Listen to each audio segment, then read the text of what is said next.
my tongue and why you never said you felt that way. Fade away, as you fade away.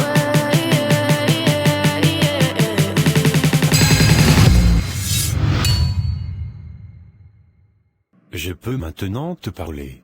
Oui, je t'écoute. Rick? Tu es ici? Oui, Sonia. Je reviens. Je vous laisse parler. D'accord. Merci de faire ça pour ces enfants. Pourquoi tu ne me l'as pas dit? Pour que tu crois une fois de plus que je fais ça pour t'impressionner? Je voulais le faire dans l'anonymat. Mais je vois qu'on t'a vendu la mèche. Sonia, je sais que ça fait des mois que tu fuis le sujet. Puis-je te poser une question? Oui. Aujourd'hui, je t'écoute. Je sais que je ne le mérite pas, mais je veux vraiment savoir. Où se trouve notre enfant? Quoi? I know you told your friend you. Si cette question est une blague, elle est vraiment de mauvais goût. Mais non, Sonia, comment je pourrais rire avec un tel sujet? Surtout après ce que je t'ai fait. Je sais que tu ne vas pas me croire, mais à cette époque, j'étais persuadé que je faisais la bonne chose en partant. Cet enfant ne méritait pas un père comme moi. Tu veux me faire croire que c'est seulement pour cette raison que tu es parti? Mais oui, Sonia.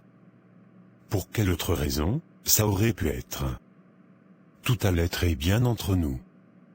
Tu m'avais accepté tel que j'étais et tu m'as motivé chaque jour à être au meilleur.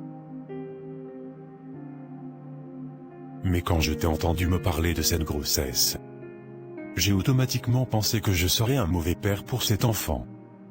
Je ne voulais pas reproduire ce que mon père nous a fait. Ça a été horrible pour moi, de me retrouver abandonné de la sorte. Je t'avais donné ce que j'avais de plus cher, ma virginité.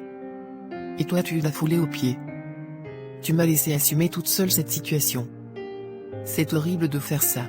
Je suis vraiment désolé. J'étais sûr que toi tu serais une merveilleuse mère, mais moi non. Et je ne voulais pas non plus le connaître parce que j'étais sûr qu'en voyant cet enfant, je n'aurais pas été capable de l'abandonner. Alors j'ai pris des nouvelles de toi et des amis en commun, et à partir du 8e mois, je me suis arrangé pour disparaître. Tu n'as été qu'un pauvre lâche. Oui, Sonia, tu as totalement raison. Mais j'ai changé, tu peux me croire. Je n'ai peut-être pas été là pour lui tout ce temps, mais je ferai mon maximum pour racheter le temps perdu. Je suis choqué. Tu te rends compte? Tu n'as tellement pas cherché à avoir des nouvelles de cet enfant, que toutes ces années, tu n'as pas su qu'il était mort-né. Non. Ça va, Sandrine? De garde aujourd'hui? Oui, docteur. Si vous saviez comme j'aurais préféré passer mon dimanche tranquillement à la maison. Mais pas le choix, ce mois-ci je suis de garde 2 dimanches d'affilée. Bon. Je ne vais pas me plaindre. Je sais que vous c'est pire. Eh oui. C'est le métier qu'on a choisi. Il faut accepter. Effectivement. Dites-moi. Monsieur Sorano, le mari de la patiente de la chambre 50, il n'est toujours pas venu? Si. Il était là ce matin.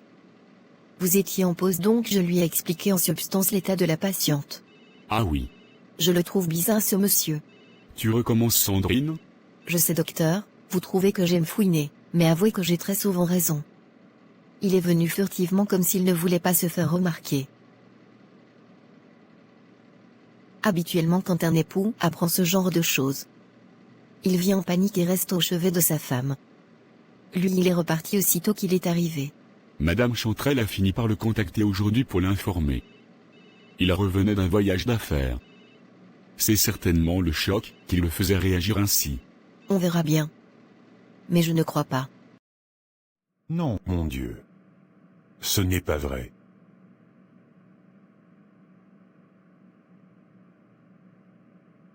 Je suis désolé. Je suis tellement désolé. Je ne suis qu'un pauvre type, tu as complètement raison. Comment j'ai pu te laisser vivre cette épreuve toute seule? Je suis tellement désolé.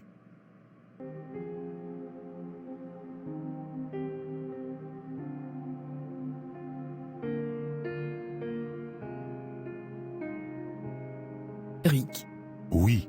Tu m'avais demandé la dernière fois si je te pardonnais tout ce que tu m'as fait. Eh bien oui, je te pardonne. Je veux laisser toute cette histoire derrière moi. En plus nous sommes à l'église. Je pense qu'il est temps qu'on aille de l'avant. Ça ne doit pas être facile pour toi non plus de faire face à tes erreurs. Merci Sonia, c'est dur d'apprendre cette nouvelle, mais ça me soulage que tu me pardonnes. Merci.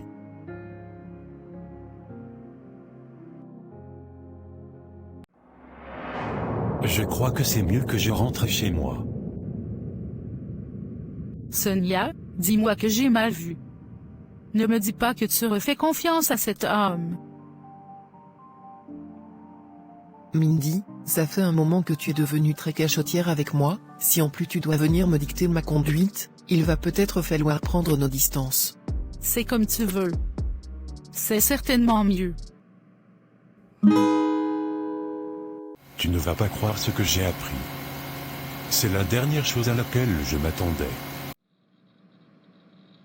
Quoi? Tu sais enfin où l'enfant se trouve? Si tu savais. Il n'y a plus d'enfant. Il est mort-né. Il n'a même pas eu le temps de voir le jour. Oh non. Pas ça.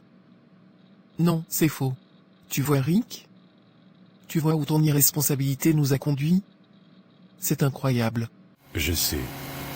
J'ai été irresponsable, mais au moins elle m'a pardonné. Et tu penses que ça change quoi? L'enfant est mort. Arrête de le répéter, c'est déjà difficile à encaisser. Je vais réparer mes torts. Ne t'en fais pas. Je t'explique.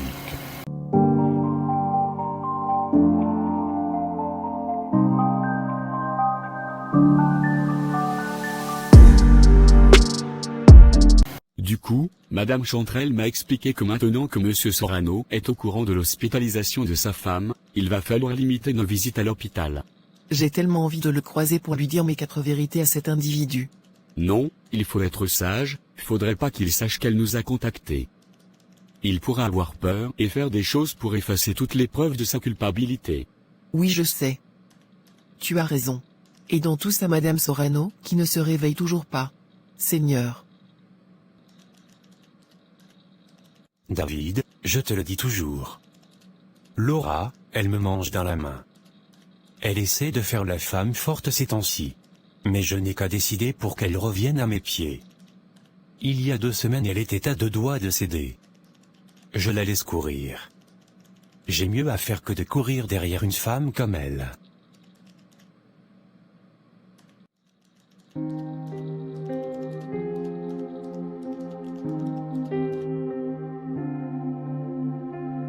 Il paraît que Rick passe très régulièrement à l'hôpital prendre des nouvelles de Madame Sorano.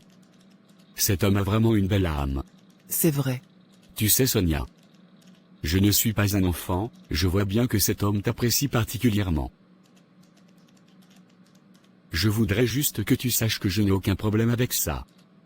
Ça ne me dérange pas qu'il n'y a plus que les relations de travail entre voix. Excuse-moi si mon propos te met mal à l'aise. Mais je pense que c'est un homme bien. Tu devrais vraiment y réfléchir. Ça se voit qu'il t'aime. D'accord Henri, je vais y réfléchir. Parfois on est tellement égoïste qu'on ne pense pas aux gens qui souffrent autour de nous. Ou même à cause de nous. Dieu veut que tu sois une bénédiction autour de toi Jeffrey. Sois une bénédiction. C'est quoi ce rêve? C'est exactement ce que ce Stéphane me disait la dernière fois. Content pour toi. Et toi Jeffrey? T'es-tu déjà posé ce genre de questions? Pourquoi tu existes? Quel genre d'homme Dieu veut que tu sois? Non. Ce n'est pas pour moi. Je respecte ton expérience mais moi ça ne m'intéresse pas. Je comprends. Je te dis ça parce que parfois on est tellement égoïste qu'on ne pense pas aux gens qui souffrent autour de nous, et parfois même à cause de nous. Je ne sais pas pourquoi j'ai à cœur de te dire ça, mais Dieu veut que tu sois une bénédiction autour de toi. D'accord. Qu'est-ce que tout cela peut signifier? Ça fait 3 jours d'affilée que je fais ce rêve. Et cette Laura, qu'est-ce qu'elle a à voir avec tout ça? En plus, Elle n'est pas croyante, pourquoi c'est elle qui me parle de Dieu dans ce rêve? I know you told your friend you're not okay. And tell me what's wrong and why you